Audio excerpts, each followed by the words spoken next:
أعوذ بالله من الشيطان الرجيم.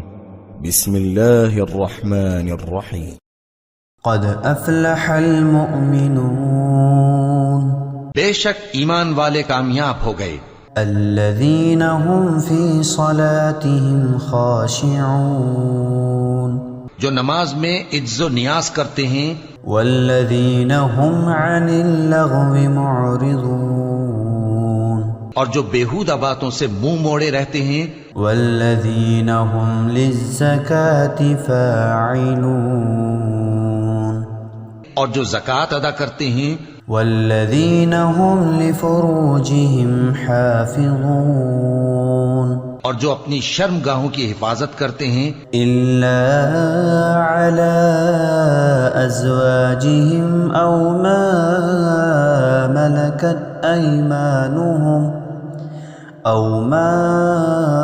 ملكت أيمانهم فإنهم غير ملومين مگر اپنی بیویوں سے یا کنیزوں سے جو ان کی ملک ہوتی ہیں کہ ان سے تعلق قائم کرنے میں انہیں ملامت نہیں۔ فمن ابتغى وراء ذلك فأولئك هم العادون اور جو ان کے سوا اوروں کے طالب ہوں وہ اللہ کی مقرر کی ہوئی حد سے نکل جانے والے ہیں۔ والذين هم لأماناتهم وعهدهم راعون اور جو امانتوں اور اقراروں کو ملحوظ رکھتے ہیں، والذين هم على صلواتهم يحافظون اور جو نمازوں کی پابندی کرتے ہیں، أولئك هم الوارثون یہی لوگ میراث حاصل کرنے والے ہیں، الذين يرثون الفردوس هم فيها خالدون یعنی جنت الفردوس کے وارث بنیں گے، وہ اس میں ہمیشہ رہیں گے۔ وَلَقَدْ خَلَقْنَا الْإِنسَانَ مِنْ سُلَالَةٍ مِّن طِينٍ اور ہم نے انسان کو مٹی کے خلاصے سے پیدا کیا ہے، ثُمَّ جَعَلْنَاهُ نُطْفَةً فِي قَرَارٍ مَّكِينٍ پھر اس کو ایک مضبوط اور محفوظ جگہ میں نطفہ بنا کر رکھا، ثم خلقنا النطفة علقة فخلقنا العلقة مضغة فخلقنا المضغة عظاما فكسونا العظام لحما ثم أنشأناه خلقا آخر فتبارك الله احسن الخالقين پھر ہم نے نطفے کا لوتھڑا بنایا، پھر لوتھڑے کی بوٹی بنائی، پھر بوٹی کی ہڈیاں بنائیں، پھر ہڈیوں پر گوشت پوست چڑھایا، پھر اس کو نئی صورت میں بنا دیا۔ سو بڑا برکت والا ہے اللہ جو سب سے اچھا بنانے والا ہے۔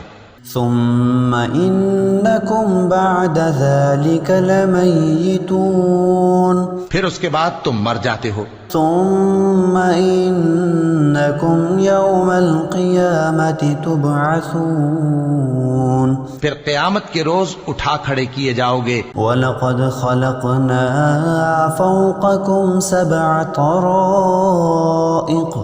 وَمَا كُنَّا عَنِ الْخَلْقِ غَافِلِينَ اور ہم نے تمہارے اوپر کی جانب 7 آسمان پیدا کیے اور ہم خلقت سے غافل نہیں ہیں۔ وَأَنزَلْنَا مِنَ السَّمَاءِ مَاءً بِقَدَرٍ فَأَسْكَنَّاهُ فِي الْأَرْضِ اور ہم ہی نے آسمان سے ایک اندازے کے ساتھ پانی برسایا، پھر اس کو زمین میں ٹھہرا دیا۔ وَإِنَّا عَلَى ذَهَابٍ بِهِ لَقَادِرُونَ اور ہم اس کے نابود کر دینے پر بھی قادر ہیں۔ فَأَنشَأْنَا لَكُم بِهِ جَنَّاتٍ مِّن نَخِيلٍ وَأَعْنَابٍ پھر ہم نے اس سے تمہارے لیے کھجوروں اور انگوروں کے باغ بنائے، ان میں تمہارے لیے بہت سے میوے ہوتے ہیں، لكم فيها فواكه كثيرة ومنها تأكلون، اور ان میں سے تم کھاتے ہو، وشجرة تخرج من طور سيناء تنبت بالدهن وصبغ للآكلين، اور وہ درخت بھی ہم ہی نے پیدا کیا جو طور سینا کے دامن میں ہوتا ہے،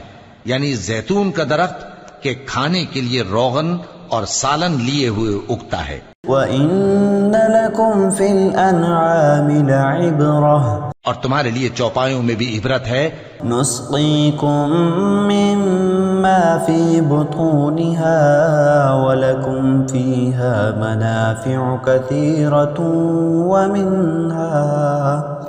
وَمِنْهَا تَأْكُلُونَ، کہ جو ان کے پیٹوں میں ہے اس سے ہم تمہیں دودھ پلاتے ہیں، اور تمہارے لیے ان میں اور بھی بہت سے فائدے ہیں، اور بعض کو تم کھاتے بھی ہو۔ وَعَلَيْهَا وَعَلَى الْفُلْكِ تُحْمَلُونَ، اور ان پر اور کشتیوں پر تم سواری بھی کرتے ہو۔ وَلَقَدْ أَرْسَلْنَا نُوحًا إِلَىٰ قَوْمِهِ فَقَالَ يَا قَوْمِ اعْبُدُوا اللَّهَ مَا لَكُم مِّنْ إِلَٰهٍ غَيْرُهُ أَفَلَا تَتَّقُونَ، اور ہم نے نوح کو ان کی قوم کی طرف بھیجا تو انہوں نے ان سے کہا کہ اے قوم، اللہ ہی کی عبادت کرو، اس کے سوا تمہارا کوئی معبود نہیں، تو کیا تم ڈرتے نہیں؟ فقال الملأ الذين كفروا من قومه ما هذا إلا بشر مثلكم يريد أن يتفضل عليكم، اس پر ان کی قوم کے سردار جو کافر تھے کہنے لگے کہ یہ تو تم ہی جیسا آدمی ہے، تم پر بڑائی حاصل کرنی چاہتا ہے۔ ولو شاء الله لأنزل ملائكة ما سمعنا بهذا في آبائنا الأولين، اور اگر اللہ چاہتا تو فرشتے اتار دیتا، ہم نے اپنے اگلے باپ دادا میں تو یہ بات کبھی سنی نہیں۔ إن هو إلا رجل به جنة فتربصوا به حتى حين، اس آدمی کو تو دیوانگی کا عارضہ ہے، تو اس کے بارے میں کچھ مدت انتظار کرو۔ قال رب انصرني بما كذبون، نوح نے کہا کہ پروردگار، انہوں نے مجھے جھٹلایا ہے، تو میری مدد کر۔ فأوحينا إليه أن اصنع الفلك بأعيننا ووحينا فإذا جاء أمرنا وفارت النور فاسلك فيها من كل زوجين اثنين وأهلك إلا من سبق عليه القول منهم ولا تخاطبني في الذين ظلموا إنهم مغرقون، بس ہم نے ان کی طرف وہی بھیجی کہ ہمارے سامنے اور ہمارے حکم سے کشتی بناؤ، پھر جب ہمارا حکم آ پہنچے اور تنور پانی سے بھر کر جوش مارنے لگے تو سب قسم کے پالتو حیوانات میں سے جوڑا جوڑا یعنی نر اور مادہ دو دو کشتی میں بٹھا لو، اور اپنے گھر والوں کو بھی سوائے ان کے جن کے نسبت ان میں سے ہلاک ہونے کا حکم پہلے صادر ہو چکا ہے، اور ظالموں کے بارے میں مجھ سے کچھ نہ کہنا، وہ ضرور ڈبو دیے جائیں گے۔ فإذا استويت أنت ومن معك على الفلك فقل الحمد لله الذي نجانا من القوم الظالمين، بس جب تم اور تمہارے ساتھی کشتی میں بیٹھ جاؤ تو اللہ کا شکر کرنا اور کہنا کہ سب تعریف اللہ ہی کے لیے ہے جس نے ہم کو ظالم لوگوں سے نجات بخشی۔ وقل رب انزلنی منزلا مبارکا وانت خیر المنزلین، اور یہ بھی دعا کرنا کہ اے پروردگار ہم کو مبارک جگہ اتاریو اور تو سب سے بہتر اتارنے والا ہے۔ بے شک اس قصے میں نشانیاں ہیں اور ہمیں تو آزمائش کرنا تھی۔